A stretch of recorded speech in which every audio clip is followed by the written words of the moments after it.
As a pre-medical student, you spend your entire college career building a resume that will eventually make you a standout medical school applicant. You may find yourself spending hours upon hours studying to get all A's or stretching yourself thin pursuing various research projects. And we haven't even mentioned exhausting all opportunities to shadow or gain any experience in the medical field. It's hard being a pre-medical student, but it's even harder when you don't really have a sense of direction and you're kind of just floundering for 4 years. So in this video, I'm going to be talking about 3 critical things that you can do as a pre-medical student to get the best from your experience. What's up, YouTube? If you're new here, my name is J.R. Smith and I'm a second-year medical student at the Mayo Clinic. I was extremely fortunate to have enough success in my pre-medical experience to receive over 10 interview invitations as well as an acceptance to my top choice program. There were definitely some things I think helped my candidacy, and there were also some things that I wish I could have done differently or better, and we're going to be talking about all of those things in this video. With only about 41% of applicants getting into medical school, this is one of the most daunting academic feats for any student. But I'm confident that if you do these 3 things as a pre-medical student, you'll be setting yourself up for success when it's time for you to apply to medical school. The first tip I have is to make sure that this is what you really want to do.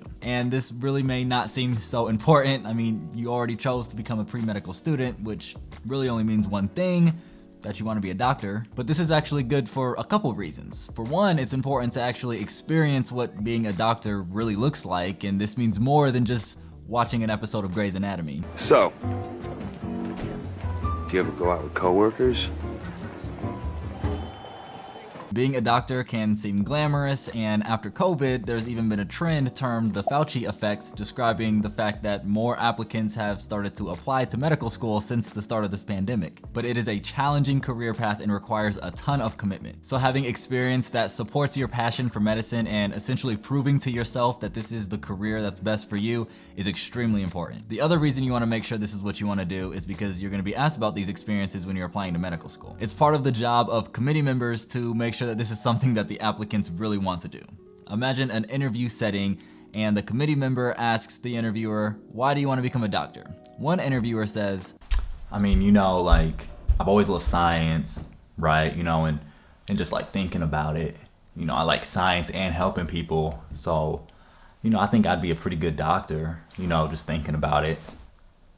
Now compare that to another student who says, "So I was fortunate enough to be able to shadow a doctor for a week and just see the impact that this doctor had on his patients, and few things have felt as fulfilling than the idea of me being able to one day have a similar influence on patients of my own." Being able to speak from experience is one of the most powerful things that you can do. And having that experience and showing committee members that you still want to pursue a career in medicine shows that you're either crazy or genuinely passionate about becoming a doctor. And you can do a ton of things to gain this experience, including shadowing, scribing, or serving as a research assistant. There's so many ways to see what working in healthcare looks like, and all of these things can be accomplished either in the summer or during gap years if you choose to take those. Now, the second tip I have is to practice evidence-based and efficient study techniques while you're in college. I've talked about this at length in my video on Anki, but research has been clear into the most efficient and effective study strategies, and that's using spaced repetition and active recall. Active recall is essentially just testing yourself. It's the idea that actively working our memory and pushing ourselves to retrieve information will be much more effective than things like reading and highlighting text. Spaced repetition is even more straightforward. It's just scheduling out time that you're going to review the material that you're learning. By doing this, you're able to avoid what's been termed the forgetting curve, which states that over time we naturally forget things, which I'm sure is not a shock to you. But it claims that every time we refresh ourselves on what we're learning, the time it takes to forget it actually lengthens, and this material can more or less become permanent in our brains. And by practicing these techniques as a pre-medical student, you'll not only become a better student in college, but it will make the transition into medical school easier than it otherwise would have been, and you'll be setting yourself up to have a pretty successful medical school career. And when you utilize efficient and effective study techniques in your pre-medical experience, you'll also be setting yourself up for success on the MCAT, which continues to serve as one of the biggest barriers that students face on the road to becoming a doctor. And this brings me to MIM, who is kindly sponsoring today's video. MIM is a tool designed to be the most effective and, importantly, time-efficient study tool to improve scores on the science section on the MCAT. It was designed by 2 doctors, both of which scored in the 99.9th percentile on the MCAT. And one of these is Dr. Kevin Jabal, who is the founder of Med School Insiders, which has served as one of the largest and most impactful YouTube channels for pre-medical and medical students. And most importantly, MIM uses spaced repetition and active recall. MIM consolidates all high-yield MCAT material into sheets of information.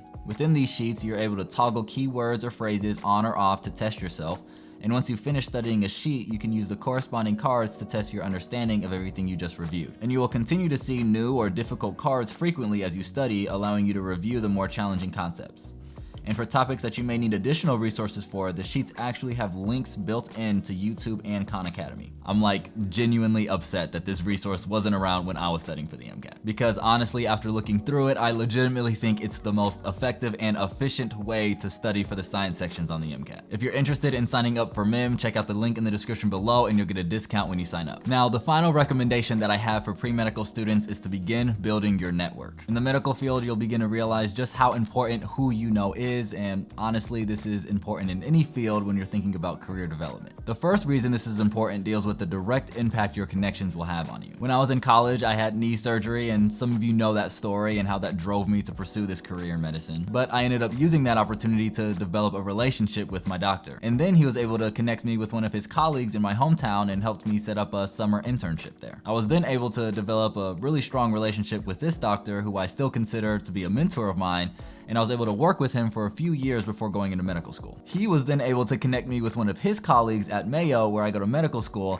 and now I've been able to shadow as well as work on research with this doctor. So from my own doctor in North Carolina, to a doctor in my hometown of Colorado, to a third doctor at Mayo, where I currently go to medical school, you can see how networking has really impacted my career development. And in the moment, you'll never really know where one connection can lead you, and that's why it's so important to intentionally seek out these connections. And the second reason it's important to network is because it will accelerate your personal development. Few things play as big of a role on your personal development than a good mentor. And the more intentional you are about building your network, the more likely it will be that you'll find people that you can learn something from. And those things that you learn will play a massive role in your preparedness for medical school and really everything after that. So whether you reach out to your own doctor, your favorite professor, or really any faculty member at your institution, by doing so, you're setting yourself up for both personal and professional growth. And most faculty members at academic institutions love connecting and mentoring students, so shoot your shot, because you never know what connection is going to be life-changing. But those are the 3 tips that I have for pre-medical students. I hope that you enjoyed this video. If you did, smash that like button and don't forget to subscribe if you haven't already. And as always, keep evolving, and I'll see you guys in the next one.